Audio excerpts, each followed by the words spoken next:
Som. Isso. Tá.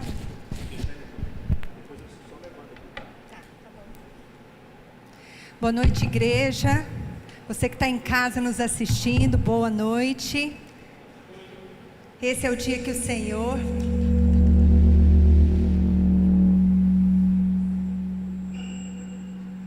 Esse é o dia que o Senhor fez para nós, por isso estamos alegres.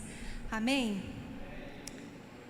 Amém. Abra comigo, você que trouxe a sua Bíblia, Salmos 90.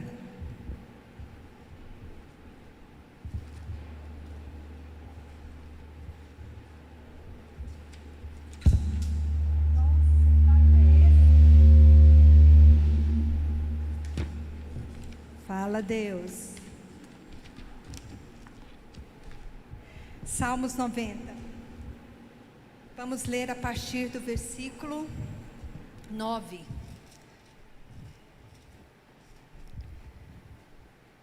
Do 9 até o 14.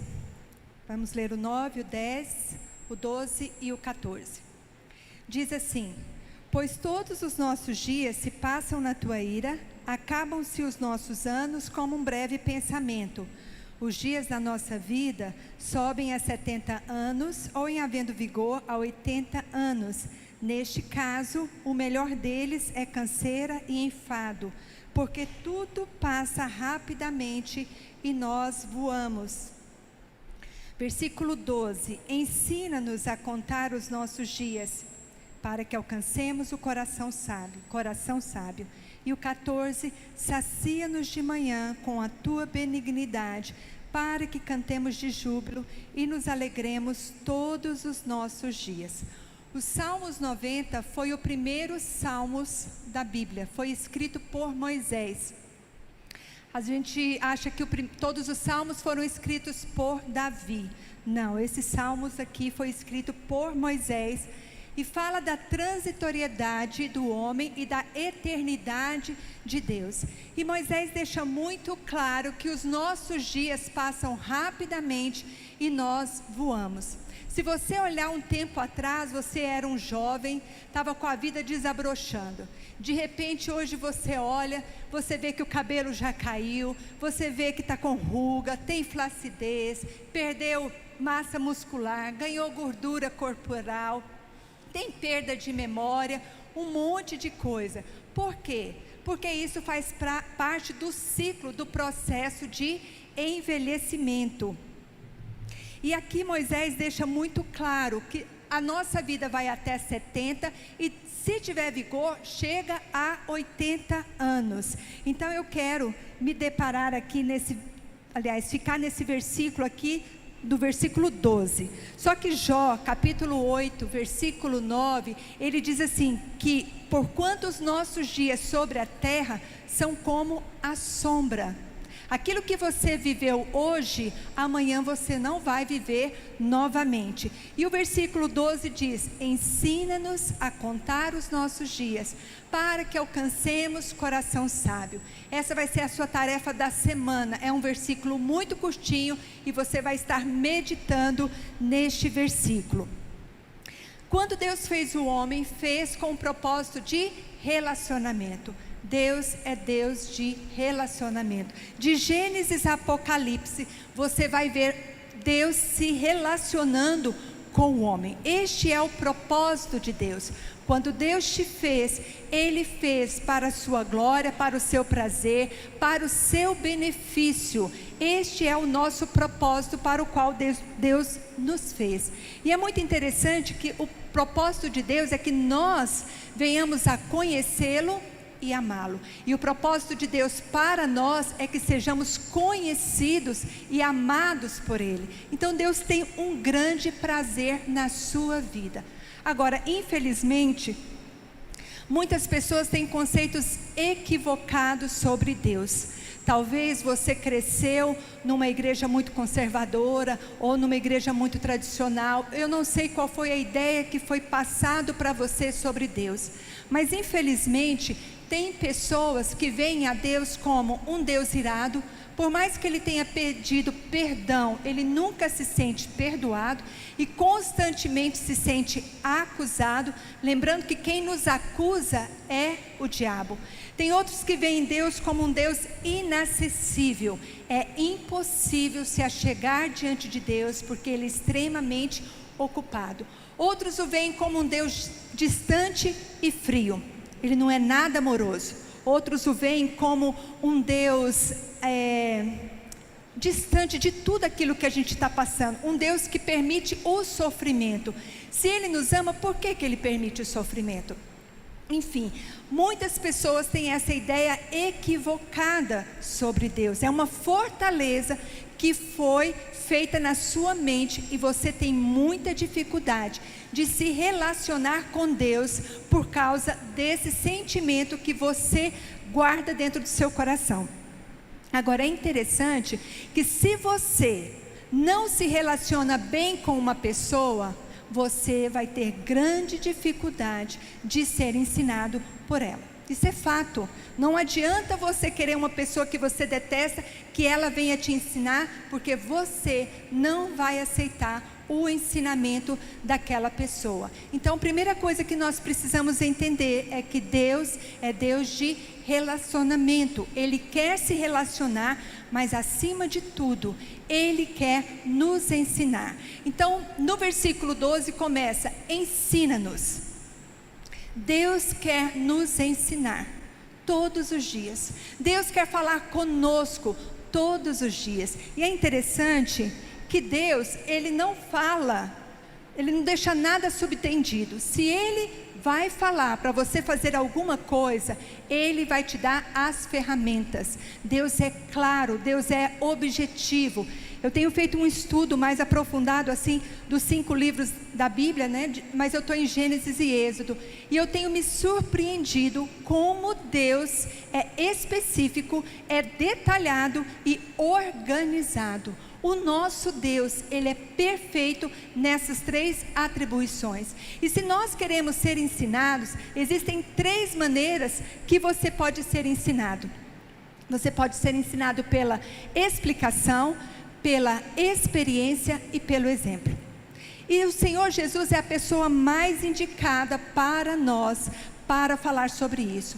Pela sua explicação, Ele falava para o povo, explicava através de parábolas. A sua experiência aqui na terra é que Ele foi homem de dores, homem que sabe o que é padecer, foi rejeitado, foi desprezado. E pelo seu exemplo, lá em 1 Pedro diz assim, que Cristo sofreu em nosso lugar, e como exemplo deixou os seus passos para seguirmos. Então nós temos como modelo o Senhor Jesus. Então o ensino fala de aprendizado. E por que Deus quer nos ensinar?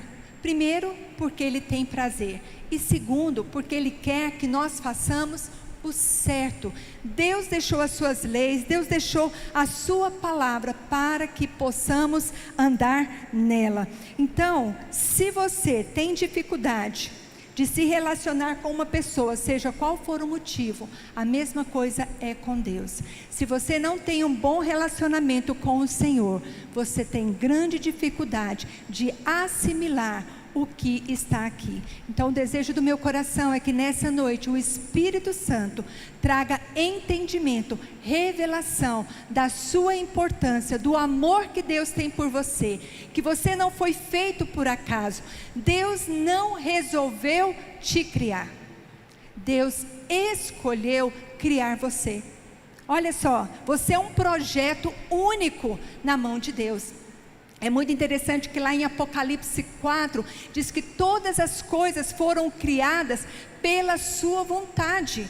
Então se você está aqui hoje, é pela vontade de Deus, porque Deus quer falar com você. E muito interessante, a Bíblia fala que quando Moisés, lá em Atos 7, diz assim, que ele foi ensinado, foi educado em toda a ciência dos egípcios, era poderoso em obras e palavras. Mas Moisés fugiu aos 40 anos e foi para o deserto. Dos 40 aos 80 anos, ele desaprendeu tudo o que ele havia aprendido. E um belo dia, Moisés estava lá apacentando as ovelhas do seu sogro.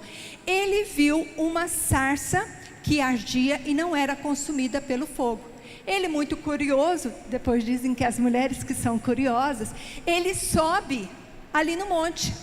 E Deus, quando vê que ele está se aproximando, fala para ele: Moisés, Moisés, e ele responde: eis-me aqui. E Deus fala: tira as sandálias do teu pé, porque a terra que você está é santa. E ali Deus se apresenta para Moisés como Deus de seu pai, Deus de Abraão, Deus de Isaac e Deus de Jacó. Ali Deus revela o plano dele de libertação do povo do Egito. Fala para ele da opressão e do sofrimento que o povo estava vivendo no Egito. E aí vem a melhor parte. Deus fala para ele assim: vem agora e eu te enviarei a Faraó e você livrará. Farei com que você livre o meu povo, os filhos de Israel, do Egito. Nessa hora Moisés deve ter pensado: maldita hora que eu subi nesse monte. O que eu tinha que subir nesse monte? Por que eu não fiquei aqui embaixo, lá embaixo, cuidando das ovelhas do meu sogro? 80 anos. Foi aos 80 anos que Deus o chamou. Não importa a sua idade. Talvez hoje, nesse momento, Deus está te chamando. E aí Moisés fala para o Senhor assim: olha, eu não sou eloquente nem antes e nem agora que o Senhor falou comigo. Eu sou pesado de boca, eu sou pesado de língua, e se o Senhor tiver que enviar alguém, envia qualquer um, menos a mim. E lá em Êxodo 4, no versículo 12, diz assim, que o Senhor fala para ele: eu falarei contigo, eu te ensinarei o que hás de falar, eu serei a sua boca. Moisés, a parte difícil eu vou fazer, a parte fácil é você se dispor e você confiar em mim. Então, ensino fala de aprendizagem, de você estar aprendendo, conhecendo alguma coisa.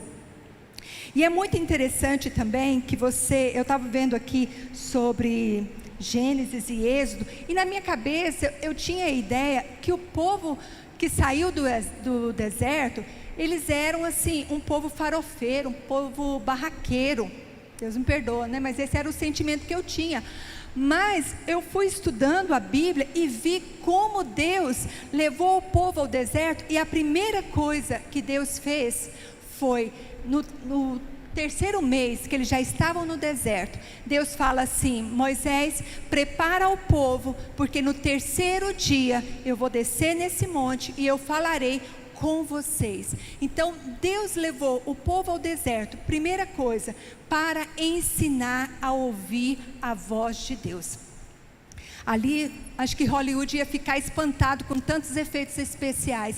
Deus falou para Moisés: você vai mandar o povo preparar, se purificar, lavar as suas vestes, você vai delimitar, vai fazer marcas aqui ao redor do monte, ninguém pode aproximar desse monte, nem animal, nem homem algum, e você vai subir ao monte e lá eu falarei com você. Mas no terceiro dia o povo deve sair do arraial, ficar ao pé do monte e eu falarei. Queridos, ao amanhecer diz a Bíblia que havia trovões, havia relâmpagos, o céu estava escuro, eram nuvens densas, escuras, e havia assim um terror, porque Deus falava com Moisés através de trovão. Pensa, o monte fumegava, era fumaça até o meio do céu. Quando o povo viu aquilo, deve ter ficado aterrorizado. Mas Deus quis mostrar para eles que Deus fala, e fala de maneira organizada, detalhada, específico. Eu gosto muito quando eu leio essa parte de Moisés, porque Deus falou para ele assim: você vai subir ao monte, e eu vou falar com você através de uma nuvem escura. Não era qualquer nuvem, era nuvem escura. Não vai ser em qualquer monte, vai ser no monte Horebe, bem específico. E Deus fala para ele: sobe ao monte. Ele sobe e fica 40 dias e 40 noites. Eu tinha a impressão assim que tudo era rapidinho, que Deus entregou as tábuas para ele logo que ele chegou ali no primeiro dia. Mas sabe o que a Bíblia diz? Que quando Deus terminou de falar com ele, é que entregou as tábuas da lei, escritas pelo próprio dedo de Deus. E aí quando Moisés desce, ele escuta um alarido no arraial. E ele fala para Josué assim, Josué fala, olha, está tendo alarido ali no arraial. E ele fala, não, deve estar acontecendo alguma coisa.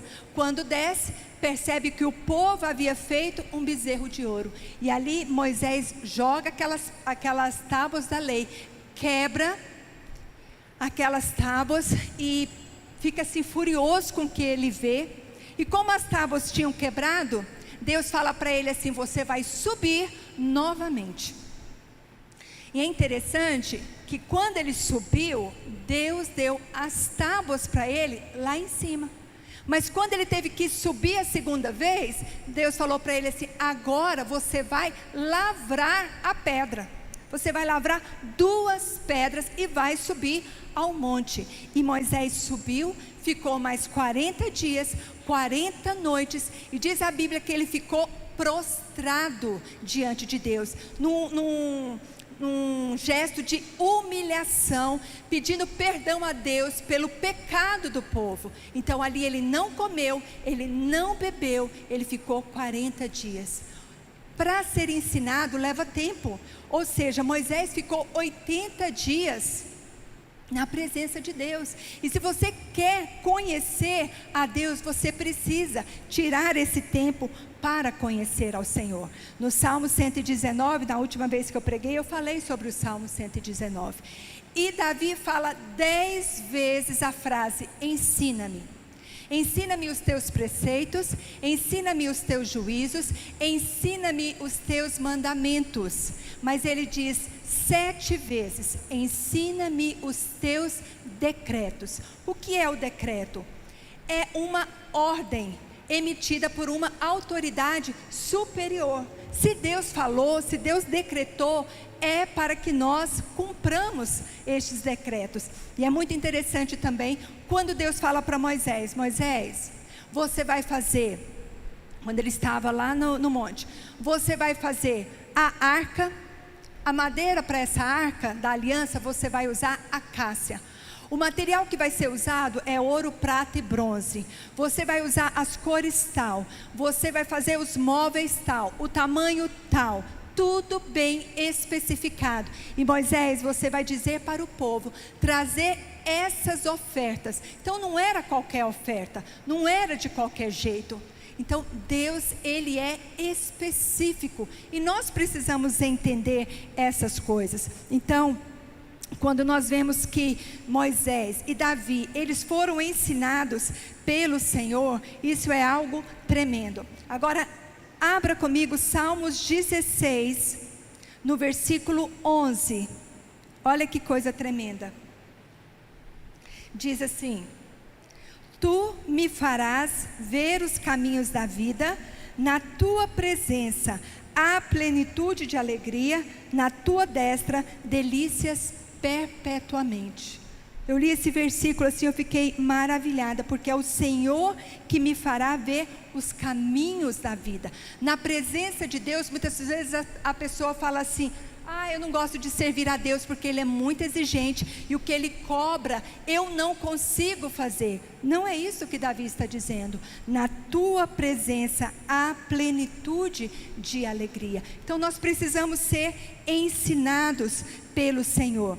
Outro versículo muito interessante, Isaías 48, no versículo 17.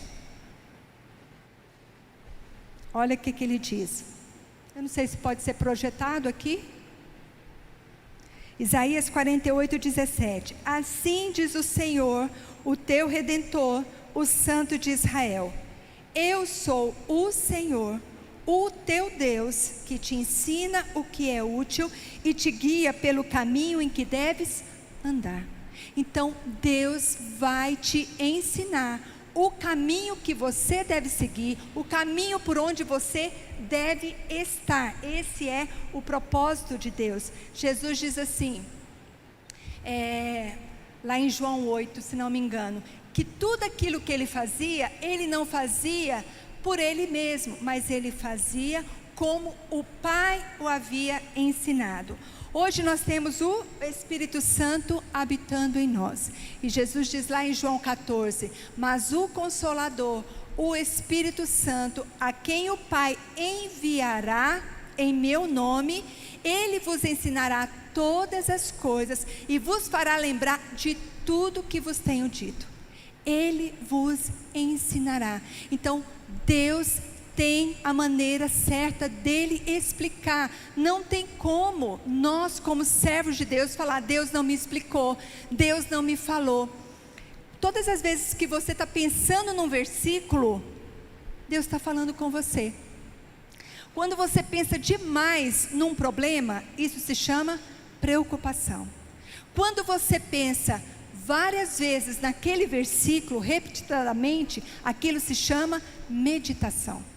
E nós precisamos aprender a meditar na palavra de Deus. E é interessante que nós precisamos falar o quê? Senhor, me ensina a tua palavra. Senhor, me ensina a andar na verdade. Senhor, me ensina a meditar nessa palavra. Senhor, me ensina a ouvir a tua voz. Quando vem os momentos de dúvida, quando vem os momentos de medo, quando vem os momentos da tentação, Senhor, me ensina a calar a minha boca para não falar coisas desagradáveis e desnecessárias.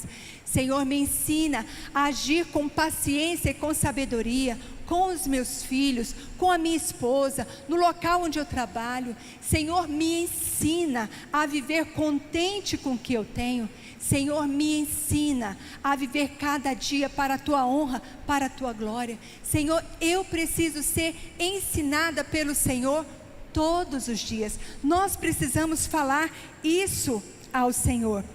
Outro versículo que eu quero que vocês abram está em Salmos 32, versículo 8. Que você possa falar para o Senhor. O Senhor fala, então eu quero ser ensinada. Ele diz assim: instruir-te-ei e te ensinarei o caminho que deves seguir, e sob as minhas vistas te darei conselho.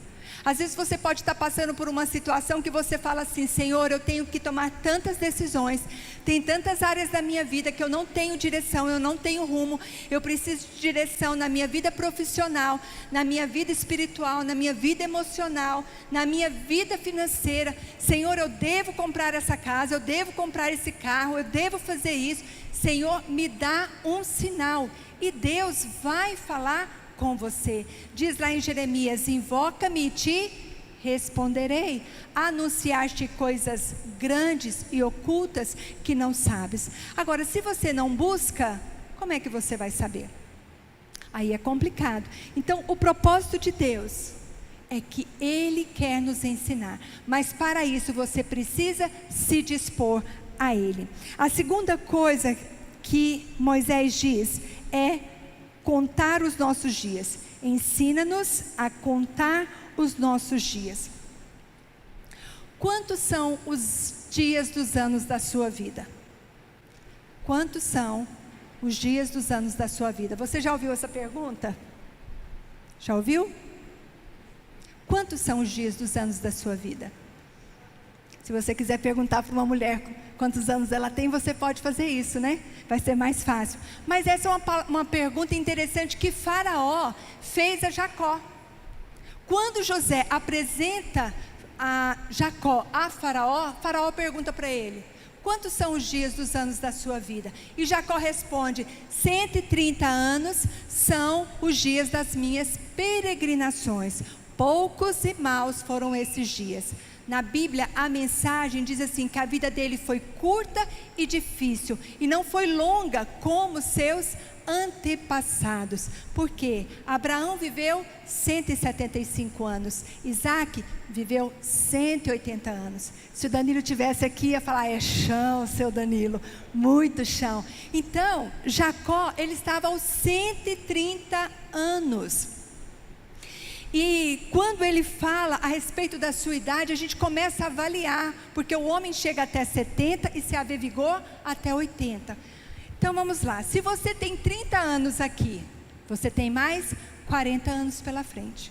Se você tem 40, você tem 30 anos pela frente. Se você tem 50, você tem mais 20 anos pela frente.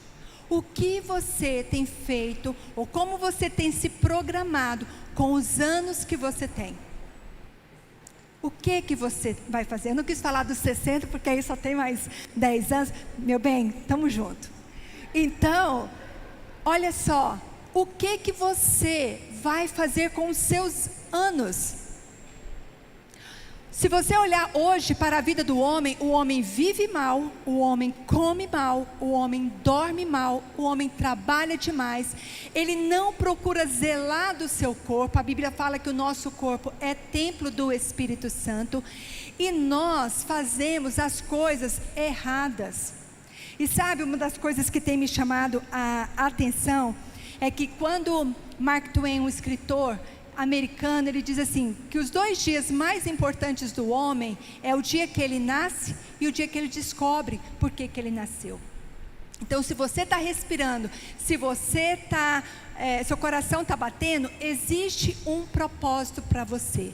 Você foi criado para fazer uma contribuição aqui na terra. Você não foi criado para comer, para ganhar dinheiro e para consumir recursos. Não, você foi feito com um propósito. Quais são os 12 talentos que Deus te deu e você não tem usado?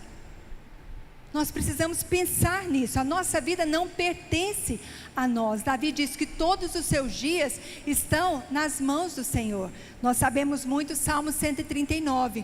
Os teus olhos me viram ainda na substância informe, quando os meus dias não havia nenhum deles escrito, e todos os nossos dias foram escritos no seu livro, cada um deles contados e determinados quando não havia.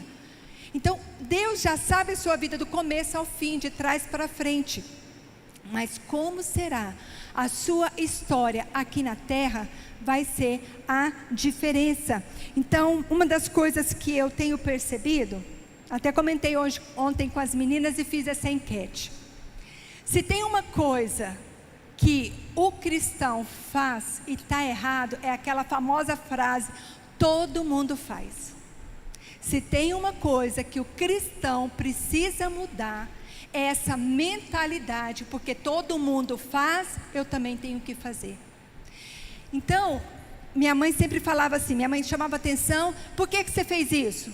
Aí a gente falava, mas todo mundo faz. E ela falava, mas você, Maria, vai com as outras? Então se mandar cair no buraco, você vai cair no buraco? Toda mãe fala isso. Mas olha só, vamos aqui meditar nessa famosa frase, todo mundo faz. Quando a gente faz uma coisa errada, você tem que pensar assim, no plano natural e no plano espiritual. Deus deixou as suas leis, mas nós também temos as leis do homem. Vamos lá, todo mundo faz. Furar fila, todo mundo faz. Estacionar em lugar proibido, é rapidinho, mas todo mundo faz. Passar o sinal vermelho, todo mundo faz. Outra coisa, fala aí, meninas. Cortar alguém no trânsito, todo mundo faz. Qual outra coisa? Eu tinha colocado mais coisas. Fazer a gatonete. O que é gatonete? É fazer aquela gambiarra para poder pegar os canais, né, da TV. Todo mundo faz, está errado. E nós precisamos acabar com essa mentalidade, porque você tem que pensar, isso está certo ou isso está errado? Outra coisa muito comum, mexer no celular enquanto dirige. Todo mundo faz. Vocês estão vendo o quanto nós somos imprudentes e irresponsáveis? Se você tem habilitação e não tem habilitação e pega o carro, está errado. Mas todo mundo faz, está errado. É interessante que um tempo atrás, vou contar aqui um testemunho que aconteceu. Ana Laura, eu esqueci até de falar para você. A Ana Laura me ligou e falou assim, mãe, minha colega da faculdade me deu uma carona e você pode me buscar? era ali naquela rotatória azul, perto da casa do Mauro. Você pode me buscar? Eu falei, posso. Aí, peguei o carro. Quando eu chego aqui, ó, na Praça do Emanuel, uma blitz. Eu fiquei super animado, porque era a minha primeira blitz. E aí o policial, porque eu nunca tinha sido parado na blitz, aí o policial muito educado falou assim para mim: a habilitação e documento do veículo, por favor. Eu tirei o documento do veículo e olho dentro da minha bolsa, dentro da carteira, cadê a habilitação? Aí eu falei para ele assim: ai, não sei, não estou achando a minha carteira. Aí ele falou de novo: a habilitação, por favor. Aí eu falei para ele assim: moço, a minha filha está me esperando. Vamos fazer o seguinte, eu não estou achando aqui a minha habilitação. A viatura da polícia pode me levar lá em casa para buscar a minha habilitação? Ele disse: não. Moço, então eu posso ir lá buscar a minha filha e quando eu voltar eu vou em casa e trago a habilitação? Ele disse assim: não, minha senhora, não é desse jeito que funciona. Eu falei: moço, deixa eu falar uma coisa, eu não posso convidar o senhor para entrar no meu carro e ir lá na minha casa para buscar essa habilitação, porque meu marido é muito nervoso, e se ele vê um outro homem dentro desse carro, é capaz dele se separar de mim. Aí ele falou assim: minha senhora, o carro vai ter que ficar aqui. Eu falei: moço, eu estou muito nervosa. Ele falou assim: calma, liga para sua filha para explicar a situação. Aí eu falei: então tá bom. E quando eu pego a minha bolsa, tcharam, esqueci o celular. Aí eu olhei ressabiada para ele e falei assim: o senhor não sabe o que aconteceu? Eu esqueci o celular em casa. Gente, ele abaixou a cabeça e falou bem baixinho assim: a senhora saiu com a cabeça ou a senhora esqueceu a cabeça em casa? Quando eu ouvi aquilo, eu queria morrer, mas eu falei assim para ele, eu queria falar um desaforo para ele. E eu pensei assim: o senhor sabe com quem que o senhor está falando? Pensei, deixa ele falar para ele: o senhor sabe com quem que o senhor está falando? O senhor não tem direito de falar assim comigo não, porque o meu pai é dono e proprietário aqui, ó, da igreja de Cristo. E se eu pedir para ele, ele vai mandar agora 12 legiões de anjos aqui para me socorrer. Aí eu pensei, eu não posso falar isso para ele, né? Aí eu falei: moço, por favor, eu nunca te pedi nada. Moço, por favor, minha filha está lá sozinha. Moço, eu não estou mentindo, pode procurar aí no sistema que o senhor vai descobrir que eu tenho habilitação. Aí ele pegou, abaixou a cabeça e falou assim: vai buscar sua filha. Aí eu falei: só mais uma coisinha, o senhor quer que eu traga a habilitação? Ele falou: some daqui, não me aparece. Olha, irmãos, eu vivi Salmo 119, versículo 71. Foi-me bom ter passado pela aflição, para que aprendesse os teus decretos. Nunca mais eu ando sem habilitação. Ando sem chave, ando sem óculos, mas habilitação, nunca mais. E aí fui buscar a Ana Laura, né? Mas graças a Deus, então nós precisamos aprender a contar os nossos dias. Ah, essa pandemia está um inferno, a minha vida parou. Será que parou mesmo? Olha, eu não vou mais à academia, então eu tenho que fazer os exercícios em casa. Enquanto eu estou fazendo os exercícios em casa, eu estou adorando a Deus. E a minha playlist é maravilhosa, é Fernandinho. Nunca mais serei o mesmo. Vou subir a montanha, uma coisa peço ao Senhor, uma nova história Deus tem para mim. E a gente tem que ir se modelando, se adaptando. Toda adaptação é difícil no começo. O povo no Egito morava em casa, foi viver no deserto. Então, como que nós vamos nos adaptar? E algumas pessoas falam assim: ah, esse ano parou, esse ano não conta. Será que esse ano não conta no calendário de Deus? É interessante que quando veio o dilúvio, Deus falou para Noé: Noé, você é homem justo diante de mim nessa geração. E a Bíblia fala assim: eis a história de Noé. Noé era homem íntegro e justo no meio entre os seus contemporâneos. Noé andava com Deus. Jó 1, versículo 1. Jó, homem íntegro, temente a Deus, reto e que se desviava do mal. aonde estão os Noés, os Jós dessa geração?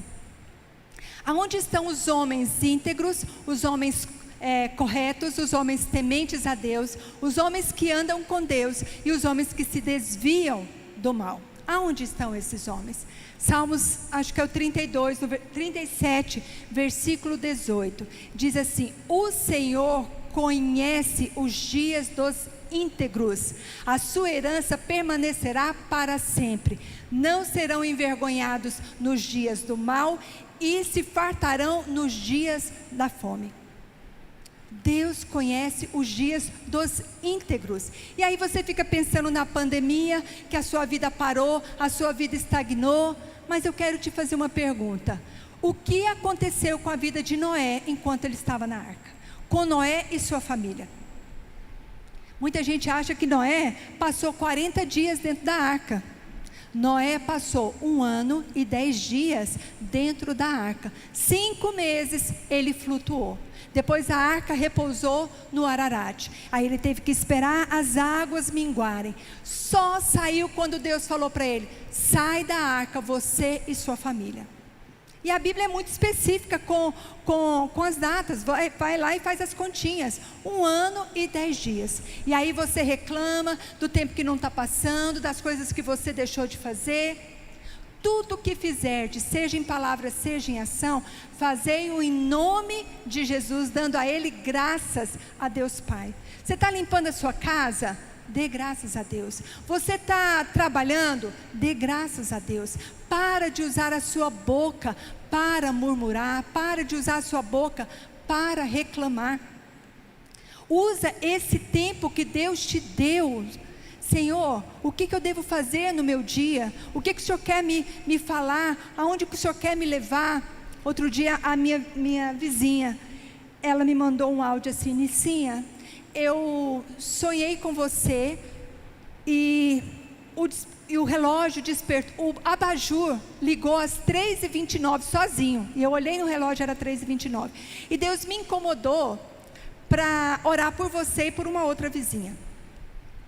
Aí eu falei para ela: nossa, que bom que você orou por mim, fico feliz e oro por você todos os dias.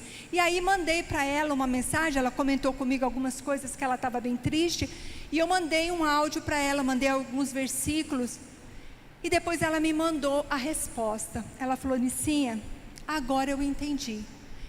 Deus me acordou de madrugada às 3h29 para orar por você, porque era eu que precisava receber um conselho, uma palavra sua.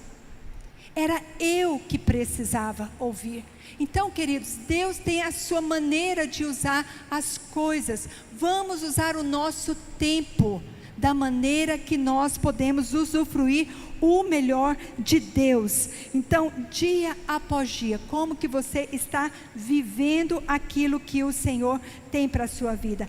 Agora, sabe qual que é o problema de nós não caminharmos com Deus? O problema é que nós temos essa Bíblia, a Bíblia, o manual de todo cristão, mas isso aqui não te atrai.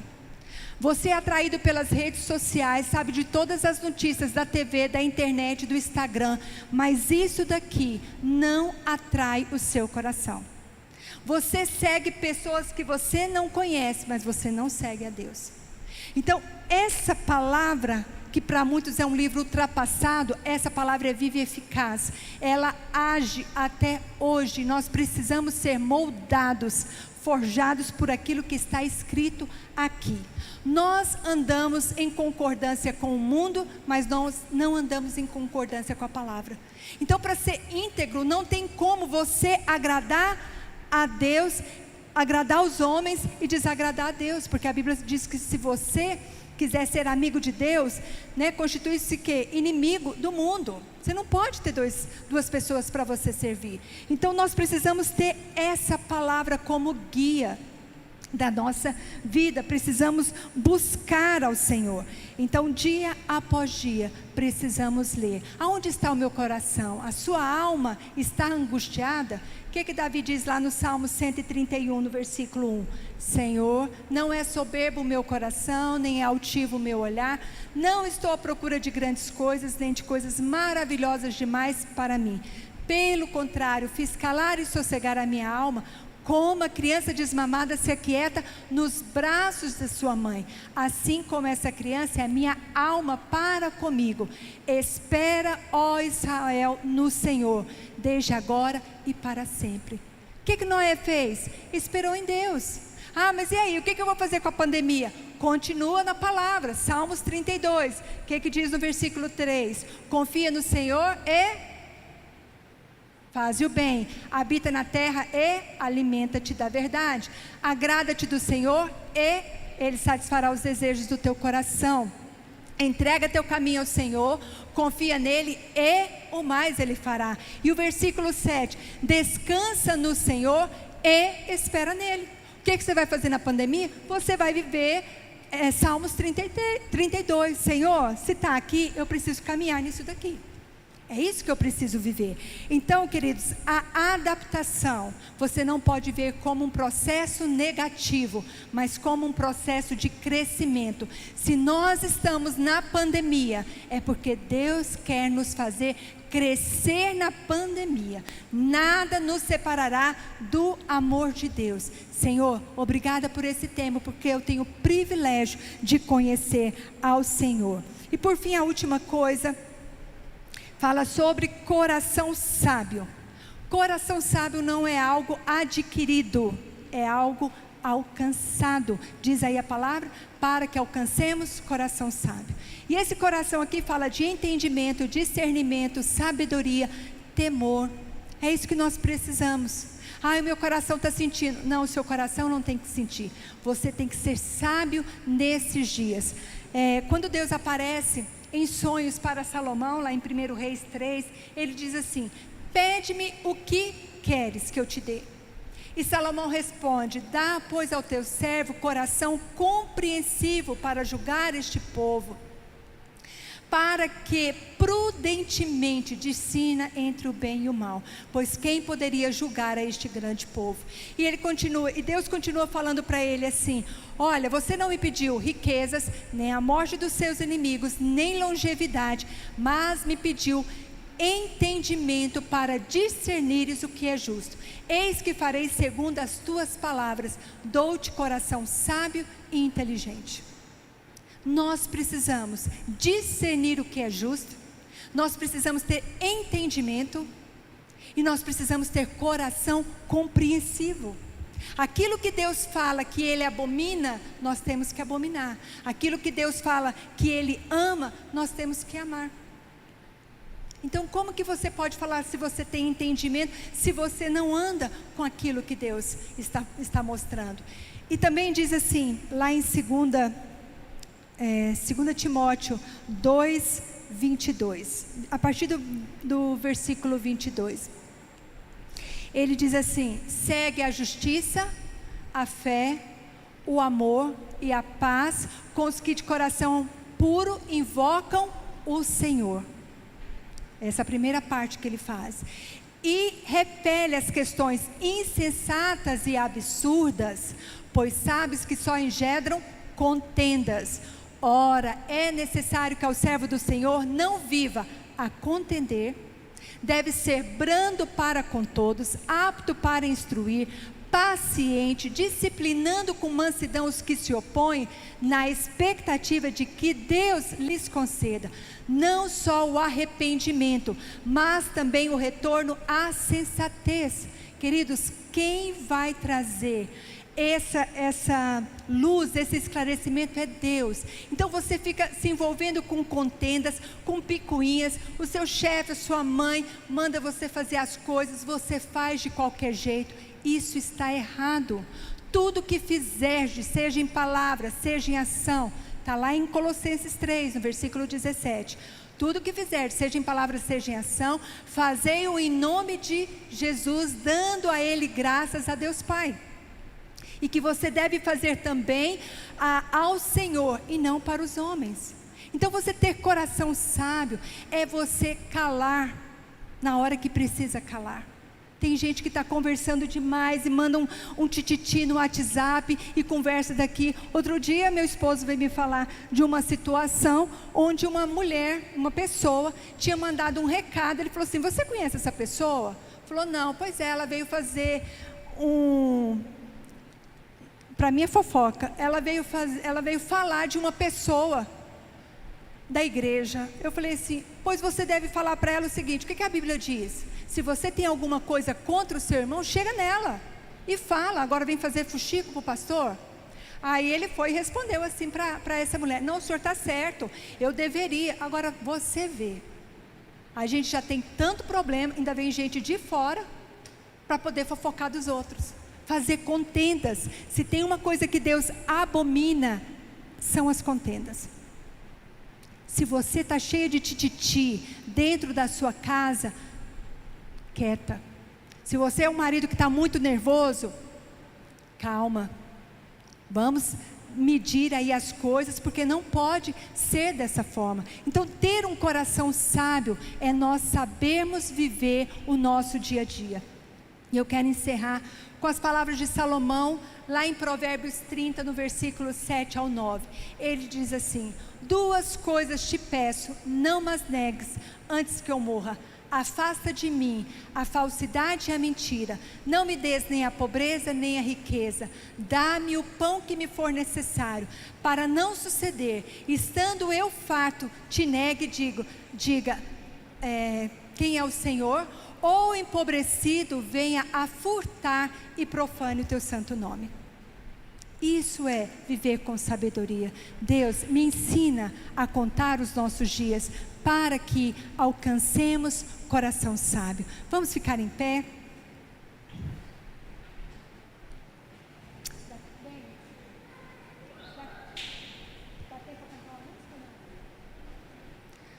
Gostaria que cantasse aquela música: todas as coisas cooperam para o bem daqueles que amam ao Senhor.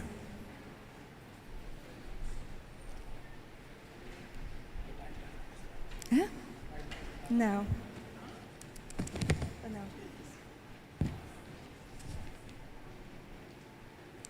Que nessa noite o Espírito Santo esteja nos ensinando a descansar, a confiar, sabendo que Ele tem o controle de todas as coisas, sabendo que